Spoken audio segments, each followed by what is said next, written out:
Hello. So today I was prompted by my guides, I suppose, to make this video. And I was prompted just to make a video, and I really have no topic for the video. I had no plan to make the video. It was just something I was prodded to just get up and do, even though I really had no kind of topic to talk about. So I thought I would just talk about what I've been doing lately and start there. So I've been not eating meat for a few days, and to see how that goes. And I was told by my guides in a meditation that fish is okay for me to eat. That's the only meat that I can eat. So I'm not saying this is the same for everybody. I'm just saying that was specifically for me. And so it hasn't been that difficult, which is odd because I have always really liked meat, and I would say I ate more meat than the average person, so all my life. So it's odd that I don't really miss it. So I don't really feel any kind of particular way. I don't feel sick, but I don't feel like I'm floating away or anything like that. My hair is a mess. So, but I feel pretty good. I've had some health problems that wound me up in the hospital again. So I'm having to be really careful about what I eat and how much I eat, and specifically what I eat. I have to eat sort of specific things, and so I'm just kind of following that routine. And so it kind of made it not real difficult, because my husband eats meat and my children do. So what we're doing is whatever he cooks, I just eat mine without meat. If he's making, say, spaghetti, he'll make some with the sauce without meat for me. Or, I'll fry or bake a piece of fish while he's making a steak and that kind of thing. And so far it's working. I mean, initially it was kind of like, my husband was kind of like, you're not eating meat? I don't know. I mean, how's that going to work? That's kind of weird. It sounds like we're going to have to buy double the groceries and, be cooking double and stuff. And it initially, I guess it kind of sounded complicated to him, too complicated. But when we sat down and just talked about it, I said, well, we could just sort of play it by ear and make it more of an easy thing and not so much of a planning thing. And, I'll just sort of work around dinner. And he's primarily the person who cooks because he says it calms him after work. He likes to cook. He's like a gourmet cook, and he likes to do that. And so I just sort of do my thing around him while he's cooking, and then we just eat together like we usually do. And so far it's only been a few days, but so far it's working okay. I went to the store and I bought some fish, and some fresh fish, and also just some tuna fish that's it's like the tuna they make sure that they don't catch any other animals in the net just tuna. And so that's what I eat. And I cut fresh herbs from the garden, like chives and parsley and onions, and I chop them up and mix them in with my tuna with some other things and spices and mayo and a little bit of dry mustard, and that's what I eat. And so far that's working pretty well. All of this is working pretty well. So I've also been meditating almost every day. There, when I got sick, I skipped a couple of days. That's the most days that I've skipped, is 2 days in a row. But now I'm back to meditating every day or every other day. And I make sure I go outside and sit with my shoes off. And what I do is, when I pick the herbs and stuff from my garden for my tuna fish salad or whatever it is that I'm eating, I make sure I take off my shoes and socks and I just step in the garden with my bare feet as I'm going along the herbs and cutting them and stuff for me to eat. And I'm being guided to do this. And then I kind of sit for a couple of minutes in the sunshine. And also I've began to do a breathing exercise. And I was watching Alba Weinman's YouTube channel, and she's a hypnotherapist, a specific kind of hypnotherapist. And one of her videos, she was with a client, and the client was bringing through some spiritual beings and angels and Jesus, and they were teaching a different breathing technique for raising your vibration.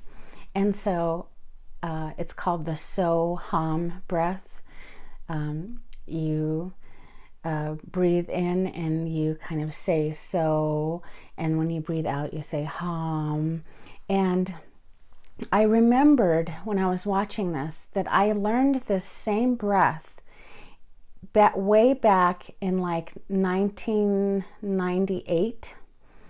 I went to a workshop in 1998 called the Melchizedek Method, and the instructor at that time had taught us this So-Hum breathing technique. And so I was surprised to see it again yesterday in one of Alba Weinman's hypnosis YouTube videos with a client. And so I said, aha, so that's still a breathing technique that must be important. So I practiced that.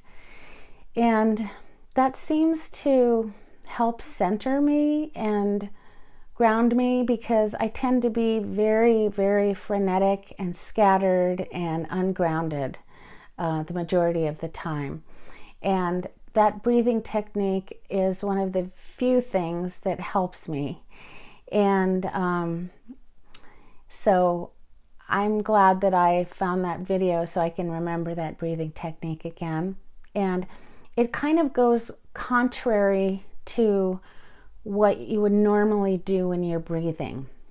In other words, when you think of saying the word so while you're in-breathing, while you're inhaling, well, how do you say something while you're inhaling?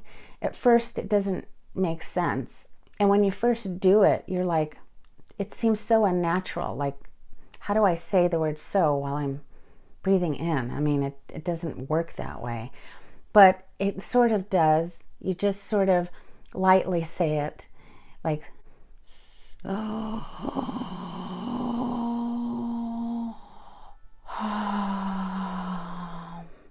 you sort of more make the O sound. You start off with the S. You don't have to say the S the whole breath. You just start off with the S and mostly say the O. So you hold your mouth like this while you're breathing in. So we can do it without saying so. We can breathe in while our mouth is like this.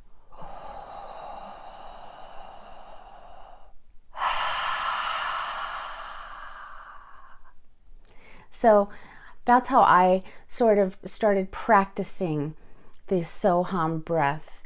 That in this video, the client of Alba Weinman was channeling Jesus, and Jesus was the one who was teaching this breathing technique. And so I'll do it again just to show you. So I started practicing it because it was a little hard at first, it was a little hard to make that so sound when I'm breathing in, as you'll find out if you try to do it. So to start with, I just kind of form that O, like oh,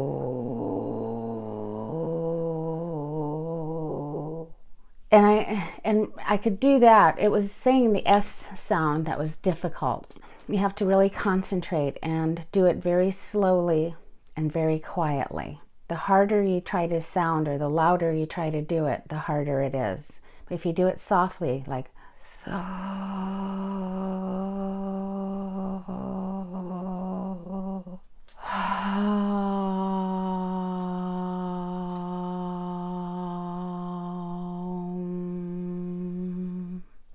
so you see the difference? If you do it softly and quietly, it's easier to do that kind of breath. And I'm understanding that this is a very, very powerful breathing technique, even though it might sound ridiculous to you. It's a very powerful breathing technique to raise your vibration. And if you're in a bad mood, or someone's pissed you off, or you just can't get motivated, or you're too scattered or down on yourself or scared of something, if you do that just 3 times, they said, just 3 times, you'll instantly change your vibration.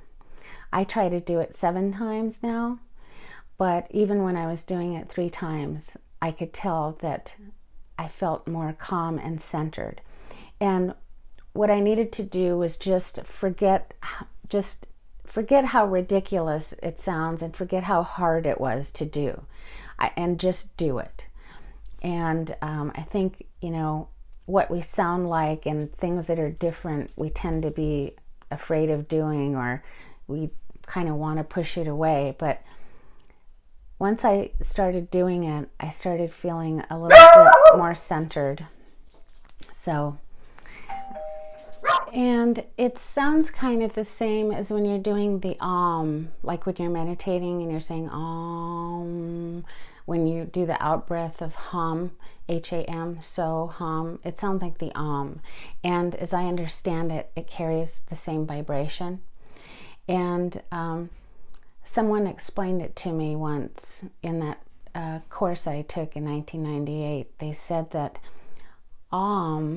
is the sound of creation, and so hum is the sound of, that's how God hears us, they said, is when we do that. So hum, and so hum is the sound that God hears when he's listening to us. That's the sound that he listens for. So I thought that was interesting. And what else have I been doing?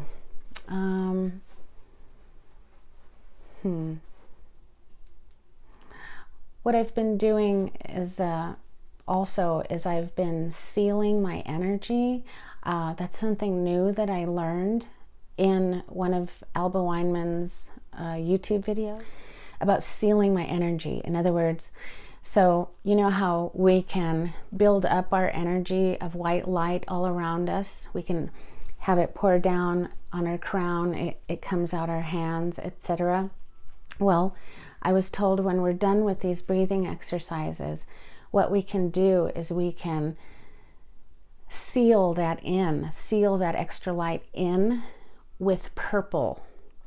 And what that does is, pretend this is the human body. So when we increase our vibration and our light, our light is, pouring out of our head and our hands, and it's broadcasting. We look like a light bulb.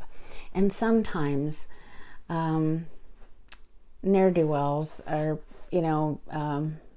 entities that aren't too friendly can see us more easily that way. And they can tend to bug us, or people that are of a low vibration can tend to flock to us.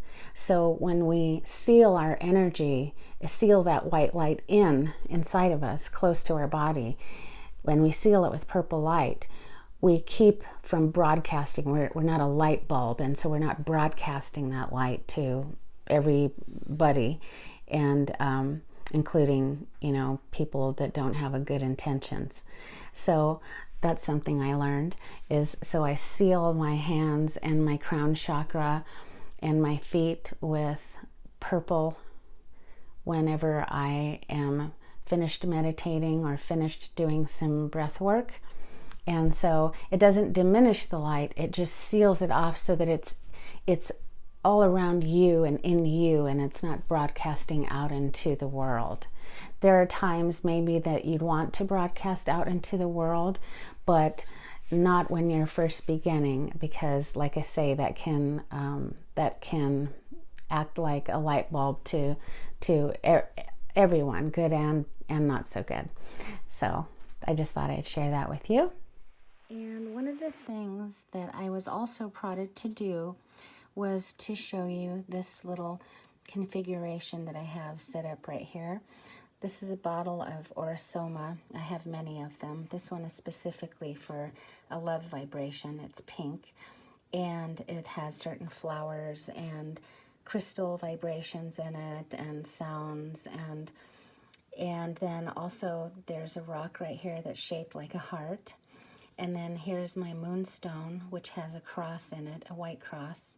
And then here's two little rhodolite crystals. And I was told to show you this because it represents a love vibration for anyone who needs it or wants it. So I thought I'd record that for you because I was being prodded to do so. And that's about all that I had for today. Oh, one more thing. I wanted to talk about the movie Joker. Okay, now this is really interesting because first of all, let me say I have always liked horror movies, okay, and books. Ever since I was a little girl, like 8 years old, I would go to bookstores and find old horror books and like H.P. Lovecraft and stuff like that, and read them. And I mean, I've seen all the classic horror movies a dozen times. I really digged that stuff when I was younger. And so cut to today. So the other day I was watching TV and I saw an advertisement for the movie Joker. And my daughter was like, oh, right on, I want to go see that movie. It sounds really good. And it's with, I guess, is it Joaquin Phoenix? One of the Phoenix brothers is playing the lead role. Anyway, when I saw the advertisement for it, I saw the trailer, something happened. I don't know. I got some sense that something was not right. This was not just a movie, and it wasn't just a movie about the Joker. There was something more to this movie. So every time that trailer would come on when I was watching TV, I would feel this way, and I was embarrassed because I didn't want to tell anybody, because I would sound crazy if I told my husband, I think that Joker movie, I sense some evil about it.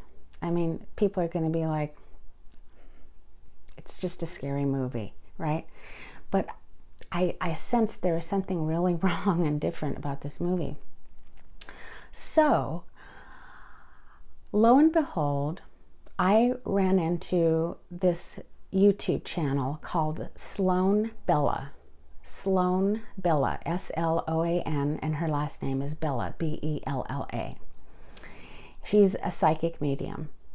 And the video that I ran into, that I saw and watched, was about Heath Ledger, the actor who died, Heath Ledger.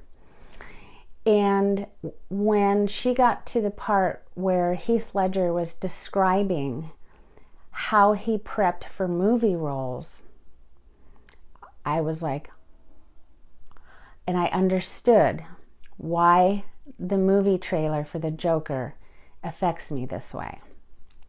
So if you're curious, check out Sloan Bella and look at her video for Heath Ledger, and you'll see what I'm talking about. So I'm going to stay away from that movie, and I'm going to try to not look or pay attention to the advertisements for the movie when they come on. And I'm going to try to get my daughter not to go see the movie as well.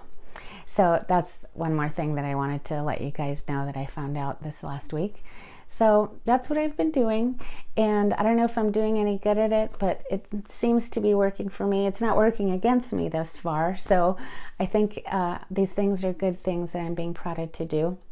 So I wish you well, and try to get outside more often. Try to take off your shoes, walk in the park, no matter how ridiculous you think you might look, because it's all about you anyway.